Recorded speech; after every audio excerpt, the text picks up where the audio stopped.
Hello and welcome to I Know Dino. I'm Garrett. And I'm Sabrina. And today, in our 369th episode, we have some news. Way less news than we've had the last few weeks with SVP. But we do have a fantastic interview with Richard Fallon, author of Reimagining Dinosaurs in Late Victorian and Edwardian Literature. Pretty self-explanatory title. But it's always really awesome to talk about how dinosaur depictions have changed over time. And the fact that they were present in late Victorian literature. Yeah, it's really interesting the way they popped up and the different roles they played in the stories. We also have Dinosaur of the Day Saturnalia with a Christmas tie-in, as well as a fun fact, which also has a Christmas tie-in. But before we get into all of that, we want to thank some of our patrons. This week we have a new patron to thank, and that is James.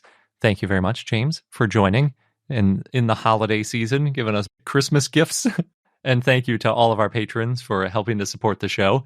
This week, our shout-out drawing winners are TRX Dinosaurs, Lucas and Eli, Joaquin, Eric, Blue Gossamer, Danny Hermes, Jonah, Quinn Pomeroy, and Ellen. Hey, thank you everybody, and happy holidays. And now jumping into the news. Yeah, I don't have any news this week. We're mixing it up. I also got to start our bonus content for SVP. Yeah, at least the first one. Did you start the second one too? Oh, maybe not. A little spoiler about what's coming up if you haven't listened to it yet, or if I haven't released it yet. I'm not sure what order these things are going to come out in. So as I said, jumping into the news.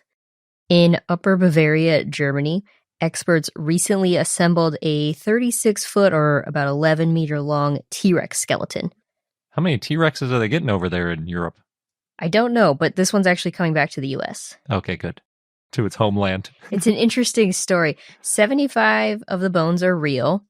So the original fossils included skull bones, hip bones, leg bones, ribs, and vertebrae. And then 300 are made of a special plastic. And the skeleton weighs about 1,650 pounds or 750 kilograms. It was assembled at the Altmühltal Dinosaur Museum. And then somebody in the U.S. bought this skeleton for about 8 million euros. Oh.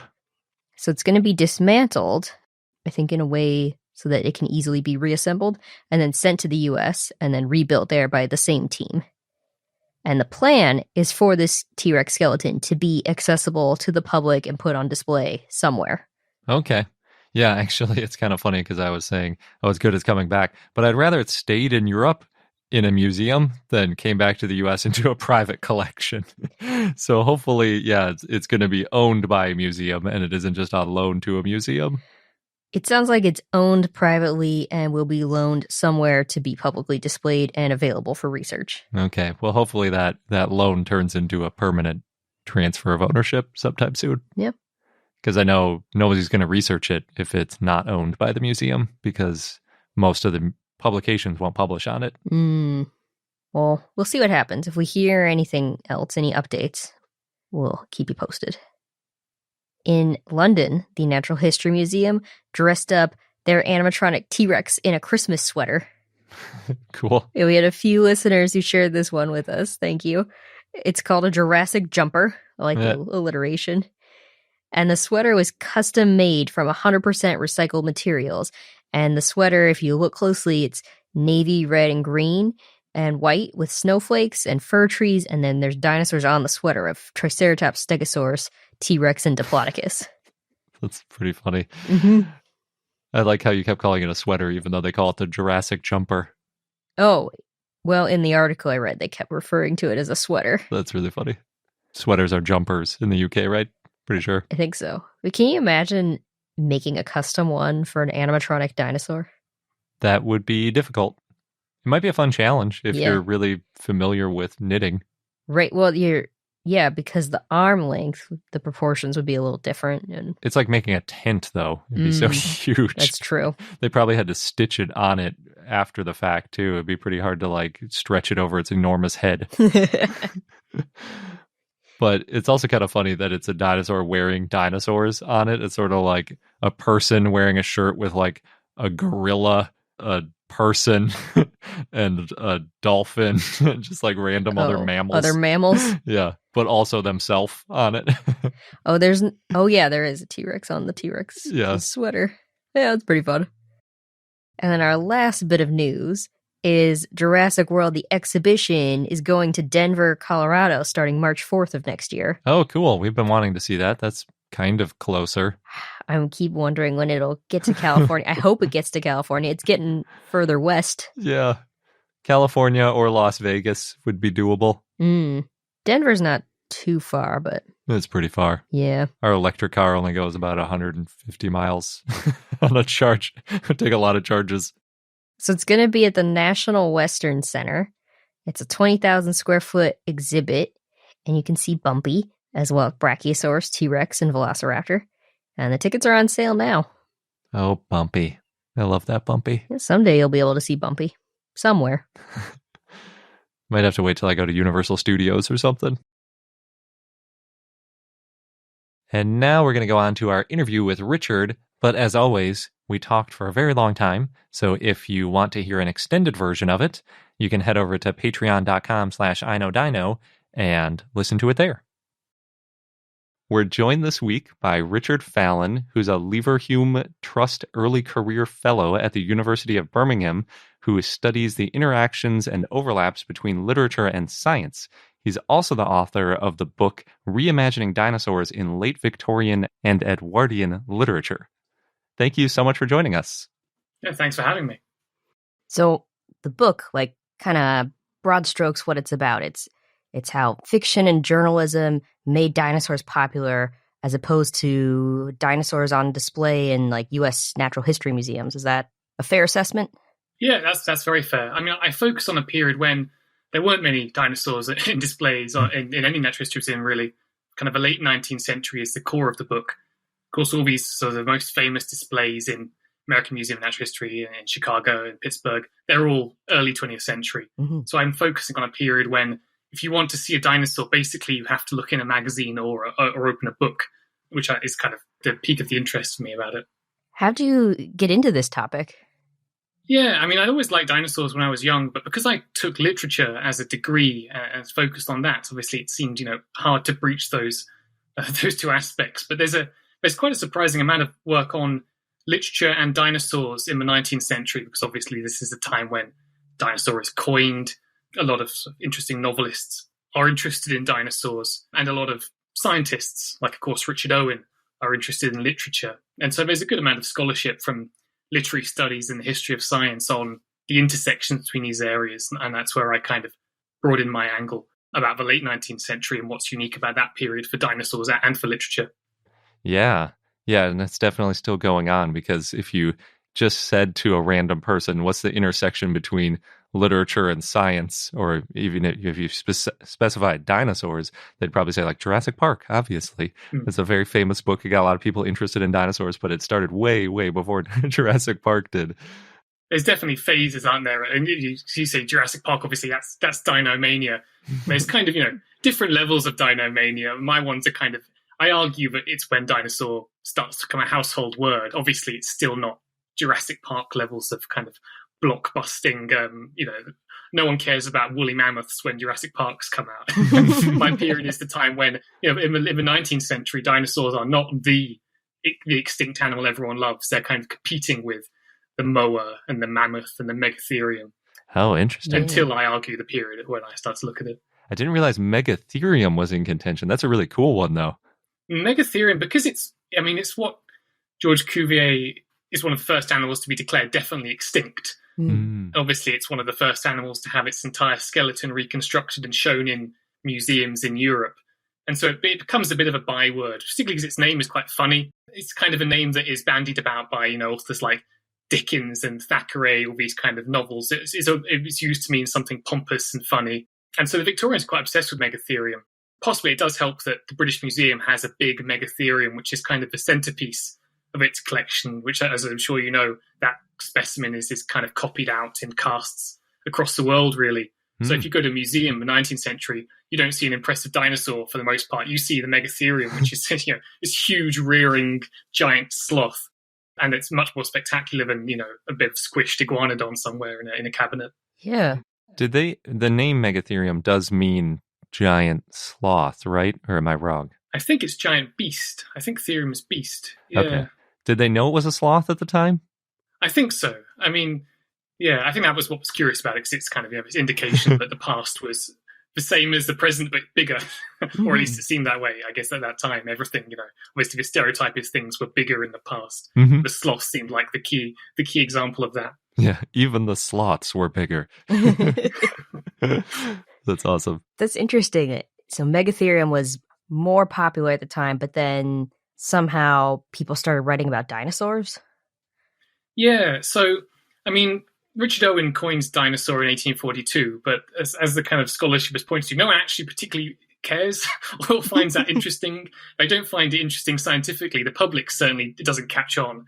As I say, mainly there's nothing much to show in museums in the same way as other specimens are interesting. A lot of scientists don't really think it's a particularly useful term.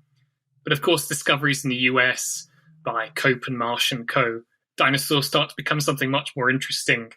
And of course, by the very end of the century, there's something you can see in a museum. And that's when Megatherium starts to take a back seat. Mm-hmm.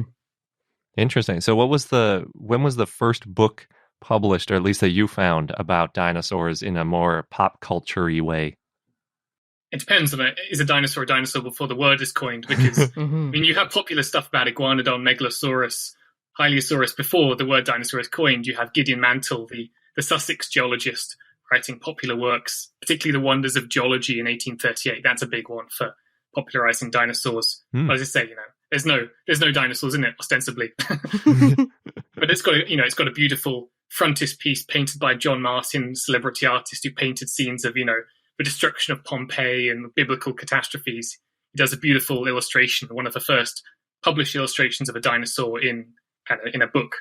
That would have been a lot of people's introduction to them.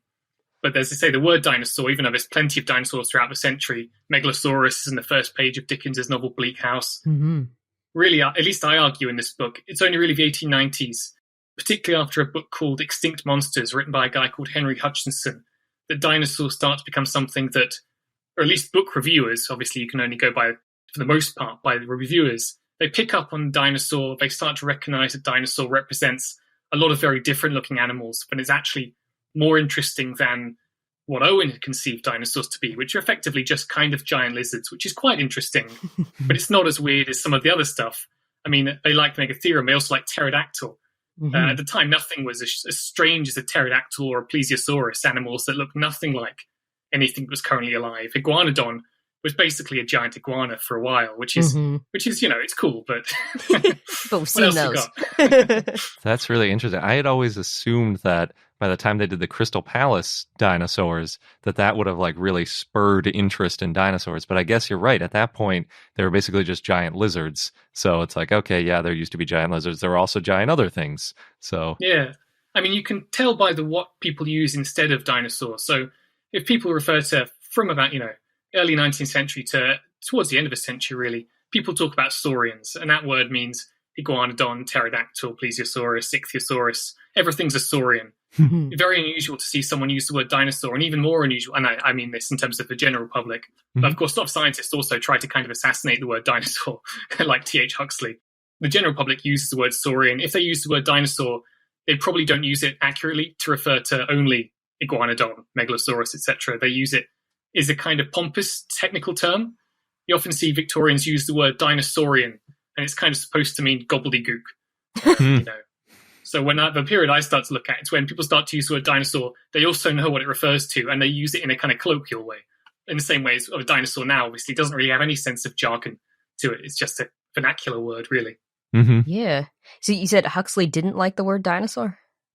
Yeah, I mean, when he starts to kind of reevaluate dinosaurs as being more bird-like, I mean, he's Richard Owen, the coiner of dinosaurs, greatest enemy, really, Huxley. Mm-hmm. So their work is often kind of opposed to each other. Huxley kind of sees dinosaur as being maybe a smaller subcategory of Ornithoscelida. His term, obviously, recently kind of revived in a different sense. And it's kind of a short period when he's trying to he says he can't entirely get rid of dinosaur because he thinks it's caught on a little bit too much in the scientific community, but he's clearly trying to push it into being not very important a category. And really, Dinosaur is saved by marsh. And something I talk about in the book also is saved by marsh in opposition to another kind of great paleontologist of this period, Harry Seeley, who's effectively, of course, declares that dinosaur is not a useful scientific term. It represents two different, not hugely related groups of animals. But marsh gets popularization rather than Seeley, who's notoriously kind of prickly and not particularly good at popularizing his ideas. Not that Marsh is actually not particularly. I was going to say, yeah. I think he just gets a bit lucky, really, because Henry Hutchinson uses his subdivisions of a Dinosauria, his names over copes, which I think is also helpful. Oh, okay. I was going to ask about cope. Yeah. Why Marsh, not cope? Cope writes a very angry review in the American Naturalist of Henry Hutchinson's books, basically complaining. He actually reprints one of the plates, which is a restoration of Brontosaurus, and renames it Camarasaurus. He talks about Agathalmus in the review, even though Hutchinson talks about Triceratops. And obviously, there's a little bit of a boost for Cope, because this is just before Knight's famous illustrations in the Century magazine. But of course, Agathalmus and whatever he calls Stegosaurus, these are dying in the water really by this time. And Hutchinson's book, although it's printed, it's a British book, he's a British author. It's really the only American book you can buy in America that talks about Cope and Marsh's discoveries with any kind of level of detail and with, like, realistic illustrations, which is, again, part of the argument in my book, is it's really down to literature, often strangely British writers writing about American dinosaurs who set things off, rather than, say, Cope and Marsh, who really, for most of their careers, are pretty rubbish at getting their ideas out there and seem to be much more concerned with just naming as many dinosaurs as they can, sabotaging each other, the fun stuff. That's interesting. It's British writers. Do you think ultimately because the term was coined by a British person? Yeah, it's an interesting one, because obviously there is a kind of migration, isn't there? You've got dinosaurs representing specifically British reptiles, to dinosaurs being, well, the most famous for the specimens in America. I don't see a huge amount of nationalism, apart from maybe when Carnegie presents the Diplodocus to the Natural History Museum in 1905, and the kind of all the speakers are a little bit cagey about and awkward about what this might represent. I think partially the reason is Britain has a much more developed market for popular science, whereas a lot of American publications throughout the 19th century are, either plagiarized from British works, because there's no copyright until the 1890s. You can just nick something and get away with it. Perhaps there's less of a market for it. I think it's developing in the US at this time. But in many ways, it's just easier for someone to just nick something from the UK. And Hutchinson happens to write his book Extinct Monsters in 1892. It's a very well-made book. It's a great kind of Christmas gift at the time, as all the adverts say. And that kind of takes off. And you see, if you look in American newspapers at this time, when they want to bring in a dinosaur for a caricature or a cartoon or something, they've just traced the illustrations in Hutchinson's book, done by a Dutch-British artist called Joseph Smit, who's really the main, he's really the lost big name in paleo art around the time of Charles Knight. Smit is the earliest restorer in any kind of really detailed sense of dinosaurs like Brontosaurus, Triceratops, Ceratosaurus. And yet his name is not really out there. I think Charles Knight came along soon after him and took over, because admittedly, Knight's work is much better, and there's no denying it. But Smit got there first in a lot of senses. Interesting. Yeah, I'm looking at pictures of Smith's work because I am not familiar with it. But they look, it's interesting because they in some ways look more modern in that some of them are a little more active posed than some of Knight's, but they do have that really long, skinny, lizardy look to them that Knight sort of moved away from, I would say. Yeah, there's two things that strike me about that. The first is that what he basically does is put skin on Marsh's skeletal restorations. I think he's fairly honest about that. And Harry Seeley writes this very angry review in Nature saying, he's just stuck skin on Marsh, and he shouldn't have listened to Marsh because Marsh is misguided. There's definitely a Seeley-Marsh rivalry, which is under-examined.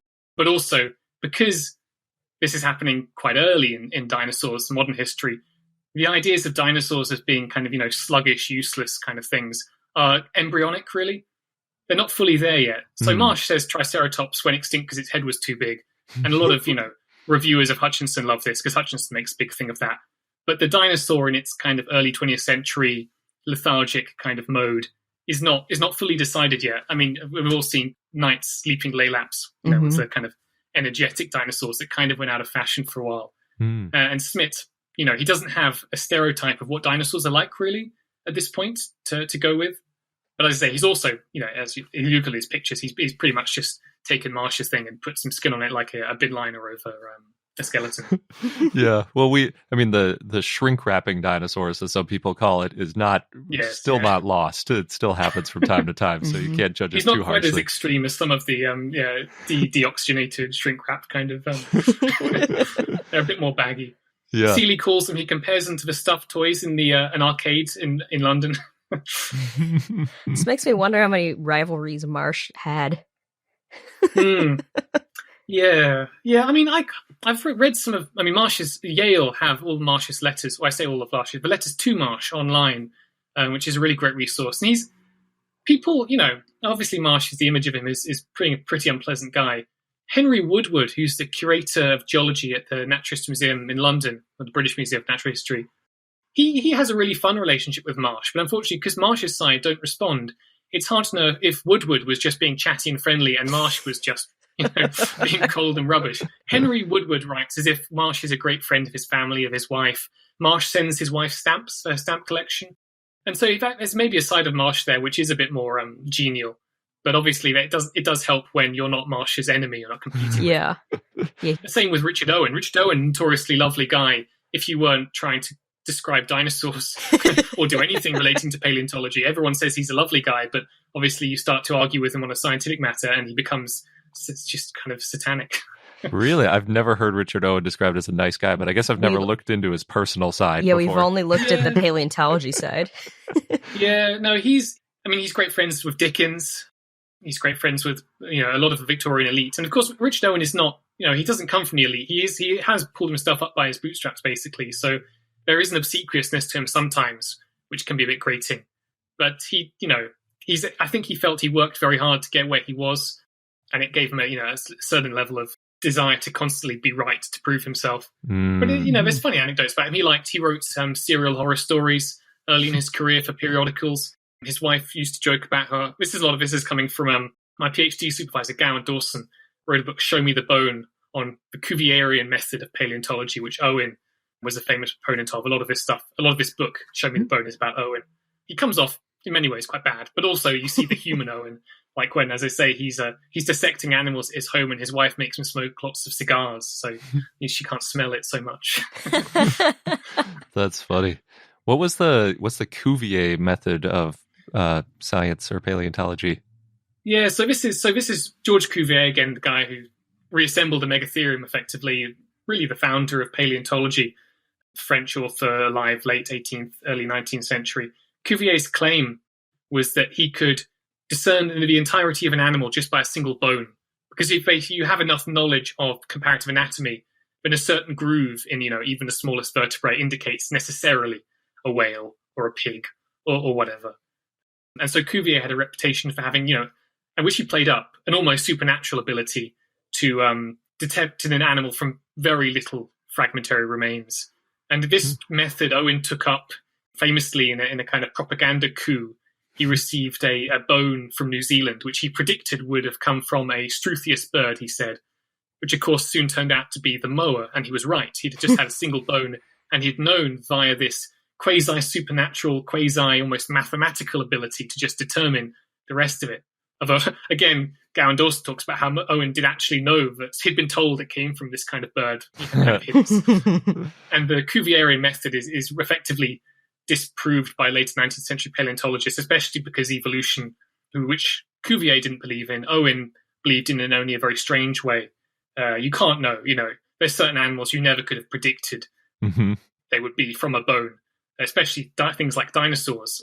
American dinosaurs are great proof of this. Cuvier in 1830, if he'd had a plate from a Stegosaurus, he'd never have been able to determine what the rest of that animal was intrinsically. Cuvier's example was always that, if you have a hoof, it's not going to be carnivorous. That was his kind of layman's example. Oh, yeah. And obviously Cuvier was a brilliant anatomist, but what he really had was just a very good memory for what he'd studied, as opposed to almost like an equation for knowing the rest of an animal. But Owen likes this, and Owen's often called the British Cuvier. He's Britain's most famous paleontologist. He's basically a celebrity And he, of course, loves this reputation that he's got, the ability to just, hold a single bone and contemplate it. And then, the rest of it appears in his imagination in its entirety. And it's a very romantic image. It's something that appears in Sherlock Holmes. Conan Doyle compares Sherlock Holmes' ability to understand a whole case from a single clue to Cuvier's ability to understand a whole animal from a single bone. That's in the story, The 5 Orange Pips. Oh, wow. Even though by this point, that, as science has been disproved, it survives in popular culture. I mean, I should associate Arthur Conan Doyle more with dinosaurs because Lost World, but Yes. I often forget. And it seems like he was very involved too. Did find dinosaur footprints not far from his house. Oh, wow. Iguanodon footprints. That definitely He helps. was very proud of those. Yeah. Yeah. That's really cool. Beyond the Great South Wall is mentioned, I think, in your book. That's the Brontosaurus as carnivorous and able to hypnotize. Yeah. I mean, I talk quite a bit about this because I think it's such a product of a very specific time. I mean, obviously, paleontologists were under no illusions about Brontosaurus being herbivorous at that time, so it's not like he's kind of Frank Saville, the author, has based that on any research. I mean, it's hypnotic because in the 1890s, villains were often hypnotic. You've got Svengoolie, this kind of anti-Semitic villain from the novel Trilby a few years before. Mostly where our term Svengoolie comes from. That book is one of the best sellers of the century, particularly in America. And so after that, a lot of villains are hypnotic. Dracula, just a few years before Great South Wall, is hypnotic. And the Brontosaurus is kind of, even though it is a dinosaur, it's described in kind of anthropomorphic way. It's kind of villainous. It's got leering eyes. It's kind of described in the way that a human villain in the novels of that time would be. But Brontosaurus is in the news because of this, the famous New York Journal cover of a Brontosaurus rearing up against a skyscraper. That came out December, just before the novel, so a year before. It's reproduced in a lot of British newspapers. So a British periodical called The Golden Penny reproduces this kind of very American image, American dinosaur and an American skyscraper. And they replaced the skyscraper, which is, I think, the New York Insurance Building, with the Duke of York's column from London, which is actually much smaller than a skyscraper, so it really diminishes the dinosaur. But it kind of, in an 1890 sense, goes viral. And so Brontosauruses are really in the air in 1899. This author, Frank Saville, is obviously, he's a bit of an opportunist. He wants to fit everything he can in. He gets kind of Mesoamerican culture in because there's lots of interest in that at the time, especially in relation to the idea that, these relics are related to Atlantis. So that's popular. He's basically just cramming everything he can into that novel. And obviously, there was no Brontosaurus skeleton anyone could look at. Brontosaurus was something that it was getting better known, mainly because of Hutchinson's book with Smith's restoration of Brontosaurus. But it's still, 6 years before anyone can see a Brontosaurus skeleton or any sauropod skeleton in a museum, not till 1905. So Brontosaurus is kind of up for grabs a bit. You can do what you want with it for that short period. And there's no one to disillusion you about the fact that it's not quite as big as some of these things say. And obviously, it's you get a good look at its teeth and you realise it's not. It doesn't look very carnivorous, and it certainly doesn't look very hypnotic. But I think that was clearly artistic license that he thought we could get away with.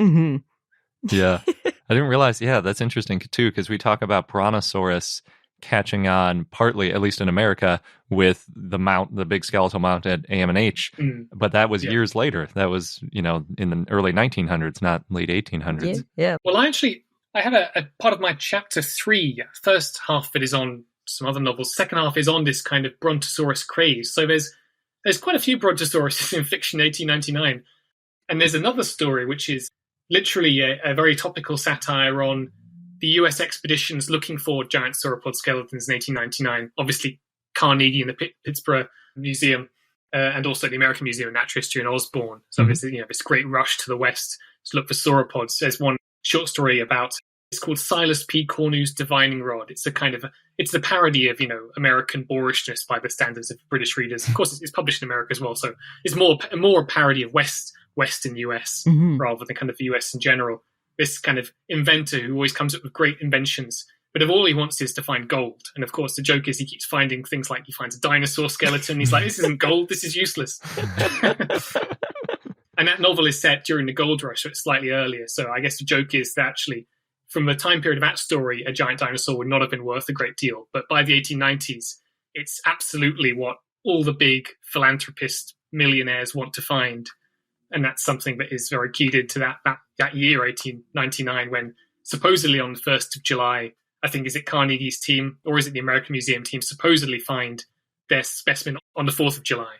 Of course, which of course is so fitting and so suspicious. Like somebody saw it on the 1st of July. They're like, well, we're not sure yet. Come back. We'll go back in 3 days and then really check it out. Bring some fireworks. They definitely know it was a Brontosaurus by the 4th day. There's another piece that you mentioned in your book is a journey in other worlds. Yeah. So that's another part of this chapter on kind of relationship between the US and the UK, and also on kind of nationalism. So there's a subgenre in the 1890s of kind of American bombastic utopian novels about the future. So America is certainly on the up at that time. By America, I mean the US. Mm-hmm. Britain is kind of height of empire, but is a little bit shaky. US is widely recognized to be the future. So there's a lot of very optimistic novels written by people talking about how, America is going to colonize the planet, although maybe it's framed in a kind of more just way than the British colonization. But also they're going to colonize other planets. And so there's a surprising number, there's at least 2 novels where other planets contain dinosaurs. A very kind of largely US team goes over and kind of conquers them in a very sort of symbolic way. It's westward expansion taken to outer space. They're not subtle with the symbolism, and they're quite proud of it, really. And the most, well, I say the most insane one. They're both quite insane. But J.J. Astor IV, the famous millionaire who died in the Titanic, often considered the richest man in the world of his time. I've never verified that. But he certainly was very rich, a realtor, considered himself a bit of an Edison figure. He writes only one novel, Journey in Other Worlds, A Romance of the Future, set in, well, I think it's the year 2000. Oh. And effectively, US scientists have straightened the axis of the Earth to allow for temperate climates. As far as they're concerned, that puts Earth, that's Earth done. So we have to go to what's next. It's a bit Elon Musk-like, actually. So they go to, I think it's Jupiter. And the idea is, as you get further away, the planets are earlier in evolutionary development. And so Jupiter has a slightly alternative trajectory, but they also just have regular dinosaurs. Like they literally have Triceratops and Stegosaurus and Iguanodon. The illustration is taken, as I said before, from Hutchinson's book of the Iguanodon. So you can see Astor's been getting his dinosaurs from there. This is one of, I think, the first 2 novels to depict these new discoveries. The other one is a British one called Swallowed by an Earthquake in the same year. But Astor has his characters, as in all these novels, the dinosaurs are shooting targets. They don't present much of a threat. Mm-hmm. They're just kind of shot to pieces. But all the characters in the characteristics of this genre are kind of scientist athletes. They're kind of supermen who they examine the dinosaur. At one point, they shoot a woolly elephant creature, and they say we must examine its teeth to determine if it's a mastodon or a mammoth. They also eat the Triceratops's heart when they kill it. Oh wow! So it's a very disturbing book. But its symbolism is worn on its sleeve. Afterwards they go to Saturn. Astor clearly has some kind of spiritualist views. Saturn is depicted almost like heaven, like a physical heaven where souls go to, and it's all wish fulfillment, really. It's like technology will solve all the world's ills, and dinosaurs represent in that the past defunctness. The other one, which is they're both freely available online, is Gustavus Pope's Journey to Venus. He's a Catholic homeopath. Yeah, have you read this one? We just were talking about that one. I was thinking that when you were saying that Jupiter was the earlier version, because we were just in a different interview talking about how Venus was the earlier version of Earth and therefore had dinosaurs on it. Yeah. So it's funny that they came to opposite directions. Pope is beaten out on the other planet dinosaurs thing by a year, as far as I can see. Astor is 1894. Pope is 1895. But I think the idea is kind of in the air that other planets are in the past before them. I think Astor, they're both pretty plagiaristic. I wouldn't credit them with inventing a great deal. But Pope's one is really insane. It's kind of very juvenile. It's just an excuse to see lots of extinct animals kind of get shot and beaten up and fight each other. And it's an American delegation, although there's this British character, although most of his role is to talk about how great America is. Also, Pope is quite clearly a bit of an evolution skeptic. He's a bit of a generally kind of free thinker. So a lot of the novel, even though he thinks science is wonderful and he's kind of ultra scientistic, he's also quite clearly not at ease with a lot of scientific development as well. So it's kind of his personal speculations. half children's adventure story, half ultra-violence. But again, it is one of the earliest novels to have things like Triceratops in, although he does describe it as a mammal. So that shows you Pope's kind of idiosyncratic approach towards scientific accuracy. They teamed up with aliens as well in this, and they go and just subdue Venus. It's actually the sequel to a novel from the year before. I think it's Journey to Mars, which I haven't read, mainly because I don't think it has dinosaurs in it. No, it doesn't. I know it doesn't, because that was the later version of Earth. So that would have things that are more advanced than us, or at least farther in the future. Yeah. I guess that's Wells's idea, isn't it? Yeah. So unless they're doing that whole like time is a circle thing and we've come back around to dinosaurs, which I guess is possible, then there shouldn't be dinosaurs on Mars, at least. Well, I don't know why Astor chose Jupiter and Pope chose Venus. Right. Yeah. They seem a bit, I mean, they go between looking like they're telling you their deepest thoughts they've thought about for a long time. I mean, Astor actually says to an interviewer that his book represents some speculations of his own which he hasn't heard disproven by mainstream scientists. So it's partially his kind of venue for getting some baffling speculations out there. Yeah, that's interesting. So going back, swallowed by an earthquake, is that one like I'm thinking Journey to the Center of the Earth, but that was way later. There's dinosaurs in the middle of the Earth kind of thing? It's after Journey to the Center of the Earth is 1863 or 4, one of those two. Oh, okay. So swallowed by, so that's much earlier. So a lot of them, obviously there's no dinosaurs in Journey to the Center of the Earth. This wouldn't have been seen relevant at that time. Mm-hmm. But swallowed by an earthquake does have dinosaurs. That's 1890. I'm pretty sure it's 1894. So that along with Astor's novel are really, to my knowledge at least, the first two novels that have kind of the new dinosaurs depicted in. It's got loads of them. It's clearly, he's read Hutchinson. It's got all the dinosaurs from Hutchinson. There's a Brontosaurus, which is oddly also kind of villainous. This is long before Saville, who has a villain Brontosaurus. But there's just a brief moment where he talks about he doesn't like the look in the glimmering reptilian eye of the Brontosaurus. So I think there was something about Smith's restoration of Brontosaurus which people thought was a little bit sinister. Yeah, apparently. Otherwise, I can't really explain it. Something fishy about those sauropods. Swallowed by an Earthquake is this is a British author. He's a kind of philosopher, slightly occultist guy, though you don't really get that in the novel. It's a kind of popular, breezy boys' romance. Very much, Lost World is very similar to it, actually, even though The Lost World comes out in 1912. Lost World is a much better written book. I think the word Swallowed by an Earthquake has the word romantic in it about 5 times a page. It's just kind of really, really kind of hack stuff. But it's interesting because the characters fall in, and also there's 2 female kind of romantic interests. So these 2 women are Italians who are in love with the heroes. I'm not sure they have a single line of dialogue that isn't reported speech. I don't think they have anything in speech marks. They're just, really just props for the action. Wow, it's like the first book not to pass the Bechdel test. Like they only exist to say things about men. They have no thoughts. They don't even talk, let alone talk to each other about anything other than men. But yeah, so these characters all fall into there's an earthquake in Italy where they're staying, and they fall in underneath the ground, and they discover basically what seems to have been a lost world preserved when the ground caved in maybe millions of years ago, possibly during the Jurassic. So they go through, it's got a semi-chronological kind of, where geography is chronology. Mm-hmm. So they're kind of going through time in this cavern. Then they get to the classic, the ape men village, which always has to appear in these kind of novels. Mm-hmm. Since it seems like 19th century and early 20th century readers rarely wanted to just read about extinct animals. They always had to have, the cavemen who get beaten up. Yeah. That's basically what happens. But Swallowed by an Earthquake, it is pioneering in many ways, but ultimately it's interesting to us because it has dinosaurs in, but really it's Journey to the Center of the Earth is much more competent and innovative. Swallowed by an Earthquake feels like it was written in a bit of a weekend. Was there a group of people, like scientists, that thought the hollow Earth was full of ancient stuff? Was that ever a thing? I think that idea was rarely mainstream, even by the standards of 19th century science, when obviously there's a lot of fluidity, flexibility. I mean, that idea comes as you know, obviously Sims with his hollow Earth. Mm-hmm. This is an idea from the 1810s, which is kind of becomes an early conspiracy theory.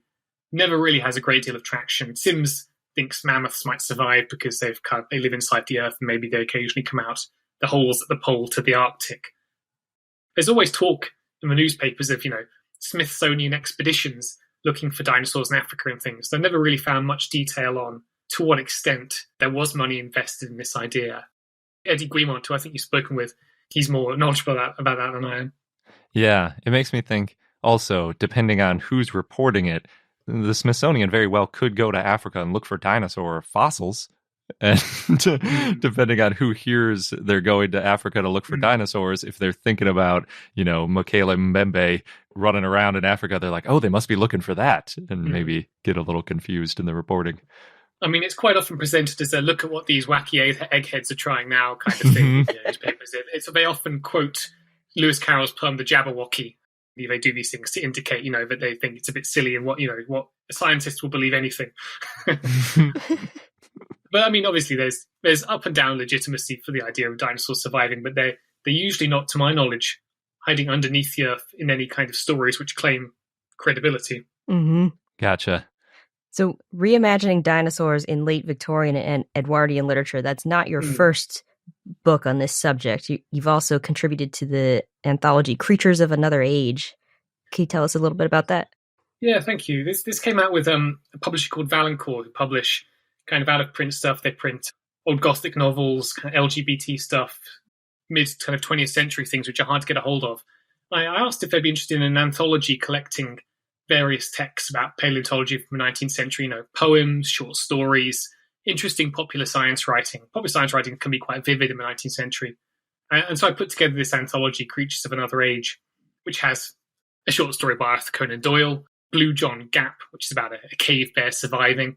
It's got poems by Edward Hitchcock, the geologist, his poem The Sandstone Bird, things like that. It's got a very interesting early time travel, I'd say story. It's non-fiction really, but there's a piece that was published in Charles Dickens's periodical called Our Phantom Ship on an Antediluvian Cruise. It's not written by Dickens himself. It's effectively popular science, but really what it's describing is a boat traveling back through time, through chronologically back to more or less when the Silurian kind of what was really more or less the end of time to a Victorian audience. And it's kind of innovative, I say non-fiction, but really it's a precursor to things like H.G. Wells' The Time Machine because of the way it uses effectively what are narrative devices to communicate information in a kind of humorous way about, again, everyone's favorite, the Megatherium. And there are some dinosaurs in there. As I say, dinosaurs their names come up. No one calls them a dinosaur. And they're always pictured as being giant quadrupedal lizards like the Crystal Palace dinosaurs. But yeah, those are the kind of texts I wanted to collect. I don't suppose, have you come across the monster of Lake Lametri? No, I don't know that one. Mm-mm. This is actually another kind of jumper on the 1899 Brontosaurus bandwagon, although it doesn't have a Brontosaurus in it, so I think it has a bit more imagination to it. So this is a short story, came out in Pearson's magazine, a kind of popular magazine, 1899. It's about an expedition to Wyoming, and I think that's the link to the Brontosaurus story, is that all the information at the time was about these amazing fossils in Wyoming, because actually Wyoming doesn't make sense for the rest of the story. These two scientists go and find a hole, which they think is maybe a Sims hole leading to the center of the Earth, and out of it washes an Elasmosaurus. As to say why Wyoming doesn't particularly make sense, at least to my knowledge. It's quite dry. They kill it. They kill this Elasmosaurus. So this is a kind of horror story. They kill Elasmosaurus and they find out that it has the ability to basically regenerate. So they cut off its head and they find it kind of heals itself. And so one of the characters, the scientist, is a young guy who's very kind of ill. And he dies. And the other scientist puts his brain in the Elasmosaurus. Oh my gosh.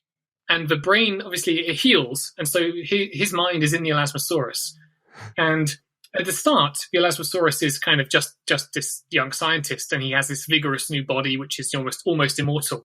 But gradually, and the story actually, for the fact that it's insane and very strange and very wacky, it is actually reasonably effective, because we have this basically degenerating figure. So, I mean, it's very kind of classist and things, because effectively the Brontosaurus is his scientist's brain. He starts to speak in kind of slang as he starts to kind of lose his kind of heightened mental powers. And eventually he just reverts entirely to an Elasmosaurus and just murders the scientist. And there's a quite disturbing ending where it cuts. It's been this scientist's journal the whole time. So, of course, towards the end of it, it's a bit like, the documents in Resident Evil games where it's like, I've been scratching a lot lately, strange sores. So this scientist is starting to be suspicious that his friend is reverting to Elasmosaurus, and it cuts. And we have a note from kind of the US military who said they arrived on this science camp and found this Elasmosaurus tearing a man to shreds, and then they shoot it. But it's a strange one, very, very unique, and as I say, surprisingly effective, or at least interesting, for a story where an Elasmosaurus brain transplant takes place. That's one of the most interesting stories in the collection, I think. Wow. They're not all quite so wacky. What year was that one from? 1899. Oh, wow. It's the monster of Lake Lamet Tree. It's got its own Wikipedia page, I think. Have you ever seen the movie Tammy and the Teenage T-Rex?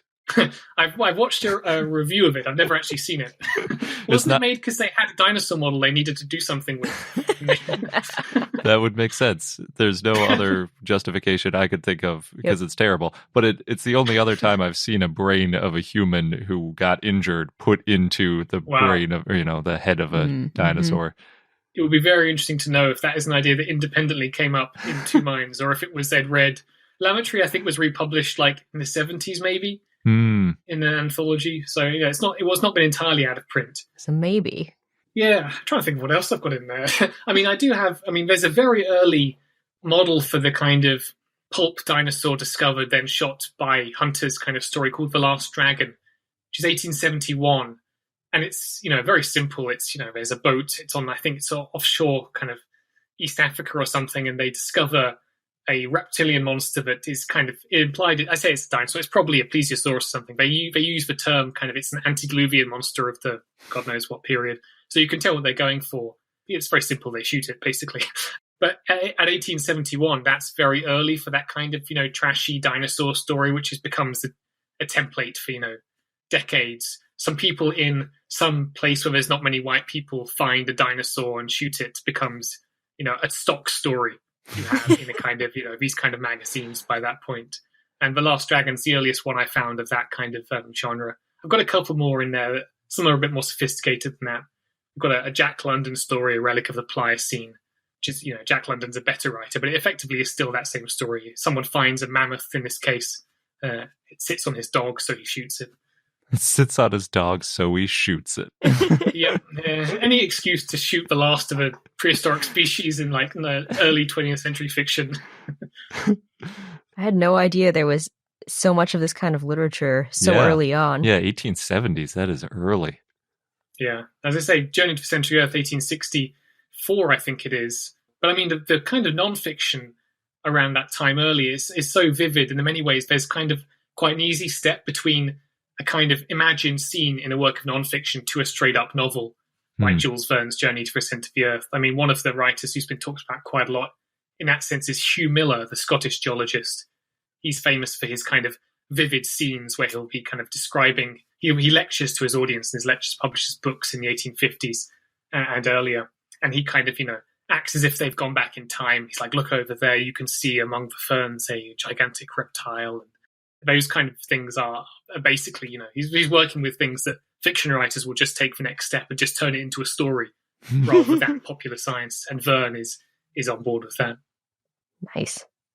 So for our listeners, what's the best place for them to go if they wanted to find out more about you and your work online? I mean, I suppose either my Twitter, which is admittedly not very coherent repository for my work, at Dr_R_Fallon, or my University of Birmingham homepage. That should come up pretty quickly if you type in Richard Fallon, University of Birmingham. Excellent. That's where my publications are listed anyway. Great. Well, thanks so much for chatting with us today. That was a lot of fun. Yeah, thank you. I've got a reading list to get through now. Yes. Well, thanks so much for having me. No, I really appreciate it. I really enjoyed talking about, any excuse to talk about the monster of Lake Lamet Tree is eagerly taken up. Thank you so much, Richard. I feel like I have a lot of stories I need to read now. Yeah. Yeah, I read through that Venus one. It is wonderful. And now on to our dinosaur of the day, Saturnalia, which was a request from Crow via our Patreon and Discord. So thank you. It was a basal sauropodomorph that lived in the Late Triassic in what is now Brazil, in the Saturnalia Formation of Rio Grande, and possibly Zimbabwe in the Pebbly Arkose Formation. Back then, those weren't too far apart. Yeah. It had a mix of sauropodomorph and theropod characteristics, so it's been kind of hard to classify in the past. But it was small, with a long neck and a long tail, and short arms, and it had a gracile body.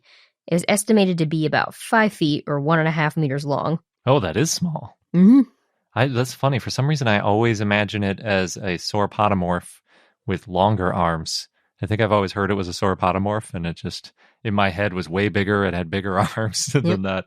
Those Triassic animals get weird. They do. The type species is Saturnalia Tupanicum.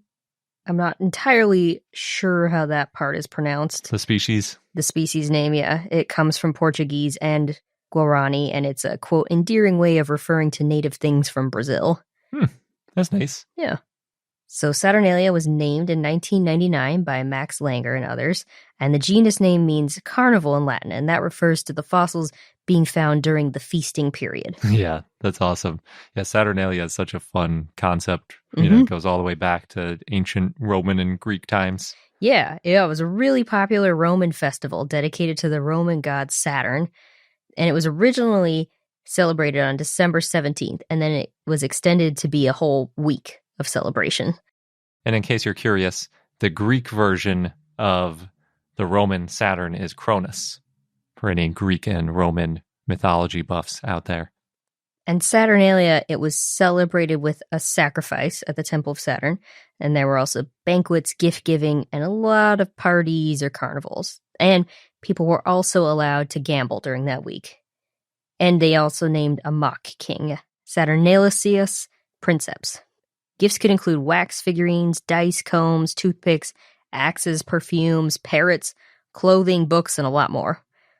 And sometimes there were verses that went with the gifts, kind of like how we have cards today. If some of these things sound familiar, a lot of the Saturnalia customs became customs or influenced Christmas and New Year. That's cool. Now back to the dinosaur. The Saturnalia Dinosaur was named based on 3 partial skeletons that were all found in the same area in 1988.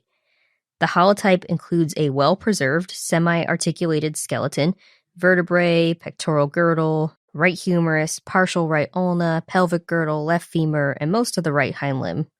Okay, so it's like mostly the hips and the stuff around the hips and a little bit of arm.